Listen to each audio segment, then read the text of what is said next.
First of all, I would like to thank the organizers of this conference. And I have to admit that my talk will have a rather literary perspective, which is why I won't have any pictures to show, no boars, no bears, and no rabbits, but only text. You must have an handout, so please don't fall asleep. In the first half of the 3rd century, Philostratus wrote the lives of the sophists, comprising some 50 biographical notes of varying size, including at its center the life of Herodes Atticus. I have recently been working on the composition of the book and of individual lives, focusing in particular on the passages in which Philostratus refers to one sophist in the life of another one. And in the case of Herodes, the procedure is used frequently, not to achieve exhaustiveness, which is never Philostratus' norm. Herodes' reappearances in the book focus on facts very different from those dealt with in his life, so that the aim is not to exhaust the subject, but rather to portray Herodes' existence from another perspective. The life of a sophist is marked by his investment in eloquence and more generally in paideia, both the paideia which he receives and that which he dispenses. He was also a figure involved in public life, but in the case of Herodes, these two aspects, cultural and social, are divided in the very structure of the book. His main life is devoted to his role and misadventures in the city on a social and political level, while his sophistic activity is described in episodes outside his life. This thematic division is accompanied by an antithetic characterization of Herodes, since his life presents him in ambiguous, even frankly negative terms, whereas in the other lives, he appears in positive terms. So we have a very original portrait in which Philostratus, in which clearly separated activities correspond to very precise character traits assigned to a specific place in the book. The information outside the life presents the ideal face of the Prince of Eloquence. This is what I would call Herodes' counter-life, insofar as it serves as a counterpoint to the portrait that emerges in the main life, that of an unsympathetic character widely detested by his fellow citizens. In the context of this presentation, it is not possible to review all the aspects of Herodes' life that are affected by this duality. I will focus on two issues which are in fact linked, that of paideia, received or given, and that of the money used for it. They will be connected to the theme of imitation, which is at the heart of this conference. Paideia is central to the life of a sophist, but in the case of Herodes, it is in his counter-life that the most significant details are provided. In Book 1, before the life of Herodes, there is mention of several aspects of the education he received. In Book 2, after his life, Philostratus makes several references to the education he provides. At the center, in his life itself, details are much scarcer, since it's my text number 1, since Philostratus only presents the list of his official teachers, so to speak, without relating anything about the education he received. In Book 1, on the other hand, Philostratus focuses on the people who earned the honorific title of Herodes' teacher, and on the question of money in terms of its relationship with paideia. First, and this is text number 2, the sophist Scopelian occupies a prominent place because of the influence he has on Herodes. The circumstances of their meeting are described in some detail. This is a crucial episode in the rhetorical training of the young Herodes and in his more global transformation. At this point of his life, he is still a meirakion, which means that, in academic terms, he is one of the young men still in the process of being educated. Moreover, socially and financially, he is under the control of his father, Atticus. It is Atticus who is presented as Scopelian's host and prophesies his admiration for him. Even if Herodes is delighted with Scopelian's stay in Athens, those are the words of Philostratus, the would-be sophist is, as it were, dependent on his own father's taste, a kind of imitatio patris unique in their lives. Finally, psychologically, it is thanks to Scopelian that Herodes acquires the self-confidence needed by sophists, since he feels strong enough to propose a declamation. This is my text 3. This declamation is done in the style of Scopelian. It is clearly designated as an imitation, so that, from a rhetorical point of view, Herodes is clearly dependent on Scopelian. He is also under his father's influence. It is with the intention of pleasing him that he declaims in Scopelian's manner. Finally, Herodes is rewarded by his father with an extravagant sum of money, and Atticus also offers Scopelian 15 talents. Herodes gives Scopelian the same sum as his father, whose generosity is imitating. Imitation is indeed the basis of Herodes' behavior when he acts correctly. At the same time as he is learning eloquence, he is beginning his social education.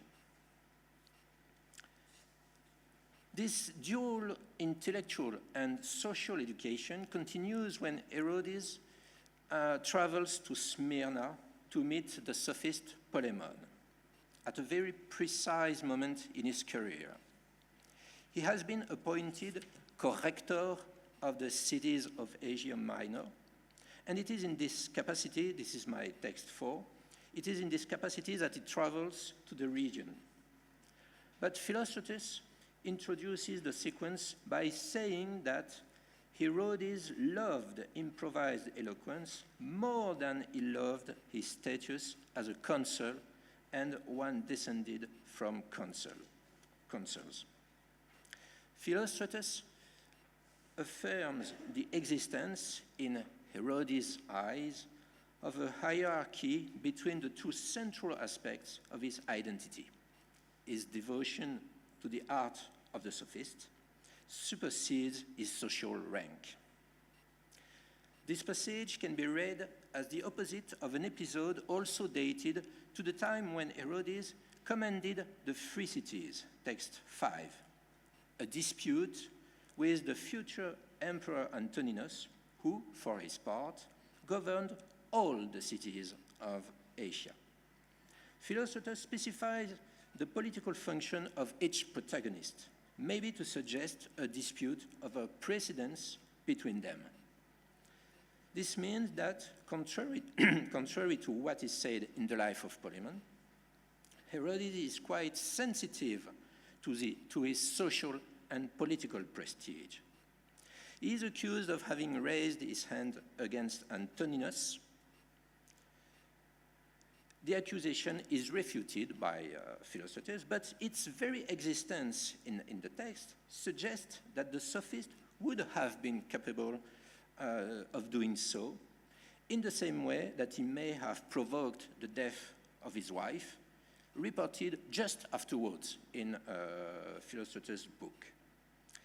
In any case, it is significant that the episode is reported in the life of Herodes and not in what I call the counter life, where Herodes, on the contrary, tends to appease tensions, including with Polemon. Indeed, after hearing declamations from the latter, this is my text 6, Herodes sends him 150,000 drachmae, and more exactly, 15 times 10,000.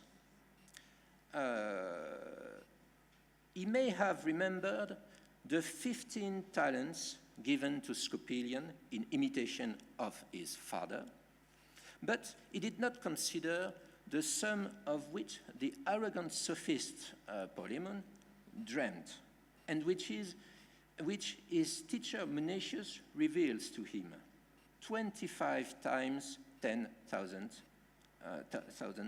that is 250,000.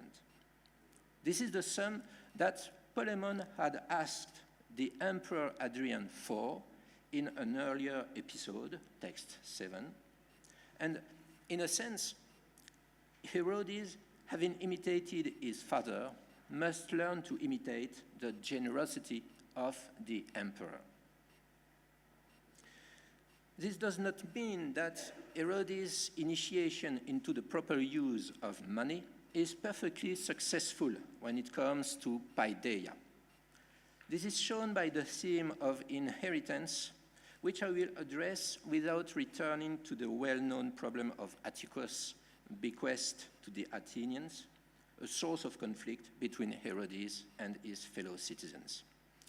I will start with the man Herodes considered to be his teacher and his father, text 8, Favorinus, from whom Herodes' first legacy, mentioned in the book, comes.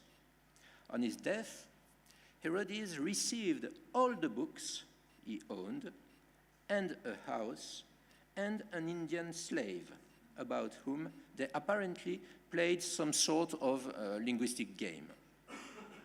This bequest is obviously a drop among Herodes' possessions, but it's very culturally marked, unlike the considerable inheritances that place Herodes in a wider socio-political context at the beginning of his life. This is text 9. Conversely, it is significant that Herodes partially disinherits his own son, text 10, for his inability to learn the grammata. When he notes Atticus' shortcomings, it is about his fortune, ousia, that he parodies a well-known Homeric verse to stigmatize his stupidity. In his life, money is used for punishment instead of being used positively to reward gifted orators. We note that the life of Herodes makes no specific mention of any of his pupils, with the exception of his own son, towards whom, in the eyes of the Athenians, he behaves in a way that is inhuman. His harshness is the opposite of his benevolence towards his pupils in the other lives, and there is a more general contrast in the relationship Herodes has with his son in his own life and with his pupils in the other lives. As his son is not intellectually gifted, Herodes has to invent a way of teaching him even the alphabet. On the other hand, he reserves some of his knowledge for the clepsydrion, his elite pupils. This is my text number 11. His method of teaching is perhaps inspired by his teachers like Taurus and Favorinus, but it's a point I have to leave. The clepsydrion's pupils are invited to study even during drinking time. They are, in any case, metaphorically referred to as thirsty, text 12. In contrast, Atticus is just, his son is just a drunkard, which is why Herodes is angry with him. On the other hand, he is full of benevolence toward his pupils. We remember that thanks to Scopelion, Herodes had gained confidence and resolution. In the same way, this is my text 13, Herodes gives courage to the young Hadrian of Tyre, sophist, by praising his speech. So, after imitating Scopelion's declamations, Herodes imitates, as it were, Scopelion's way of teaching to achieve a similar result on pedagogical and psychological level. To conclude, I would say that I have only sketched the contours of the opposition between the content of the life of Herodes and what is said about him in the other lives. It seems to me that it reflects the difficulty of defining Herodes' complex personality, and the fragmented composition of the life of Herodes was maybe the best way for Philostratus to capture both the admiration among lovers of rhetoric and the rejection by his fellow citizens and rivals that he could arouse. If he is the tyrant of Athens in his own life, he is considered the king of speeches in his counter-life. The placement of the two designations is significant for the diptych construction of the character by Philostratus. Thank you very much.